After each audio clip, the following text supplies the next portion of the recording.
All right, here's the thing. You read a paper on Monday, feel like you totally get it, and by Friday, gone. You remember the title maybe, but the actual content just evaporated. This isn't you being forgetful. This is how your brain works by default. The reading gave you this illusion of understanding in the moment, but without doing something active with that information, your brain treats it like temporary data. It doesn't encode it into long-term memory. So you're stuck in this cycle where you're reading and rereading, feeling productive, but nothing actually sticks. Why does this keep happening, and what can you do differently? We're not undergrads anymore. The entire game has changed, but most people still play by the old rules. In undergrad, it was simple. One textbook, one exam. Cram, pass, move on. But a PhD? It's 50-plus interconnected papers spread across multiple years. Each paper builds on the last, references 3 others, challenges a 4th. It's this massive tangled web of ideas where everything connects to everything else. If you try to handle that complexity the way you handled a single textbook, you're gonna drown. Your brain can't linearly store 50 papers and recall them on demand. The foundation you need isn't just broader, it's fundamentally different. You need a system that mirrors the structure of the research itself. Here's the trap. You confuse familiarity with understanding.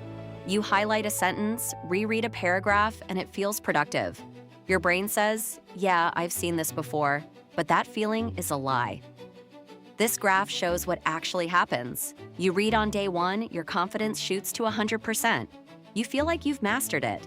But by day 3, when you test yourself with blank page recall, your actual retention has collapsed. The problem?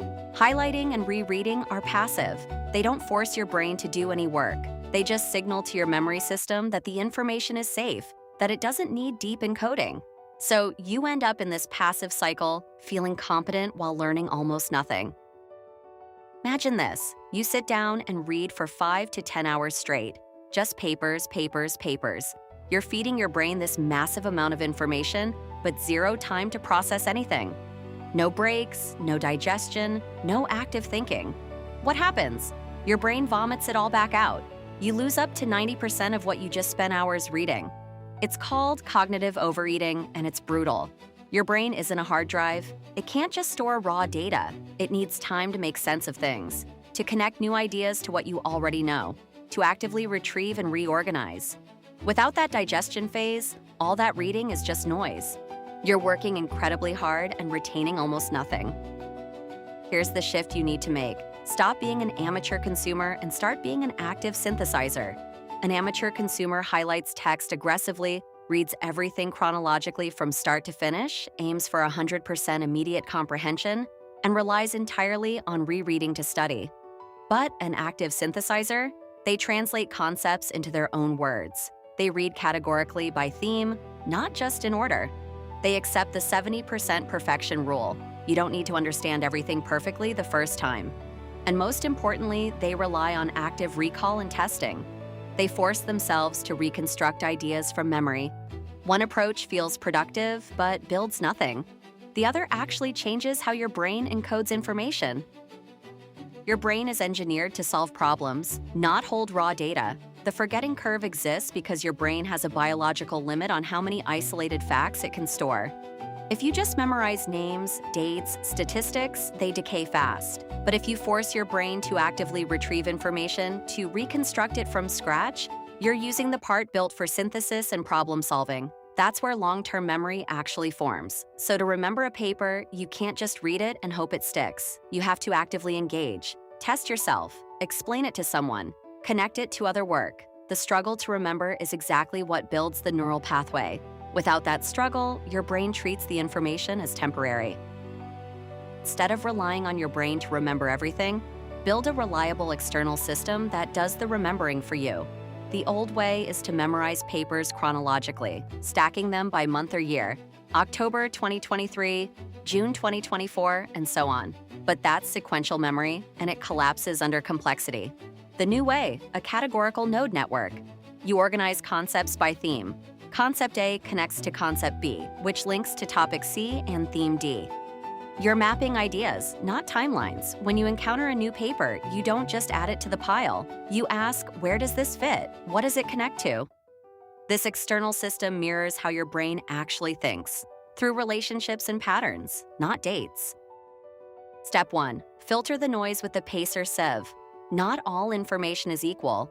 Some is conceptual, big ideas, frameworks, theories. Some is procedural or analogous, how things work, what they're similar to.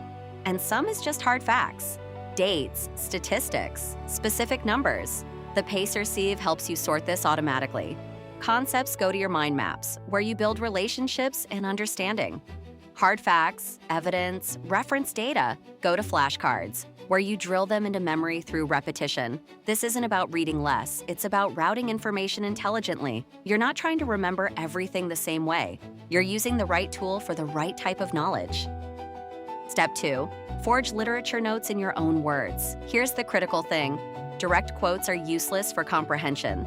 If you just copy what an author wrote in 2024, you're not internalizing their methodology, you're just transcribing it. To actually understand, you have to rephrase key methodology arguments in plain English, summarize results without jargon, connect their findings to broader research questions that matter to you, using your own words. And listen, this is physical work. You have to write it out by hand or type it deliberately. The act of translating someone else's complex idea into language that makes sense to you, that's what forces your brain to process it. That's what builds understanding. Step 3. Map concepts to what you already know. Creativity is just connecting things. When you categorize information by theme, you instantly reveal hidden patterns across decades of research. So you read a new paper about hippocampal modeling. Instead of storing it in isolation, you ask, how does this connect to my prior knowledge? How does it relate to my current lab work? What historical context does it build on? You draw those connections explicitly. When you map a new idea to 3 or 4 things you already understand, you're building a web of relationships. And that web is what makes recall easy. You're not fishing for isolated facts anymore. You're navigating a network. Step 4. Isolate dry facts using the 3-pile flashcard system. Once you've mapped the big ideas, you're left with these hard, specific facts. Dates, names, statistics, technical details. These don't fit into mind maps. You need repetition to remember them. The 3-pile system works like this. Unfamiliar facts get aggressive daily focus. Almost there facts get reviewed every few days. Got it facts you skip for now. You'll revisit them later. The key is that if facts don't make logical sense, you restructure them into visual patterns your brain can retrieve. Instead of memorizing a random date, you connect it to an event or create a mnemonic. This is active, not passive. You're training your brain to retrieve on demand. Step 5. Force active retrieval with the blank page brain dump. This is where the magic happens. Test yourself before the world tests you. The struggle to remember is exactly what builds the neural pathway. That's the whole point. Here's how it works. Start with a blank canvas, literally nothing on the page. Then do an active dump. Reconstruct everything you know about the topic from memory. Draw diagrams, write out arguments, sketch connections. And then identify the gaps. What did you forget? What felt shaky? Those gaps are gold. They tell you exactly where to focus next.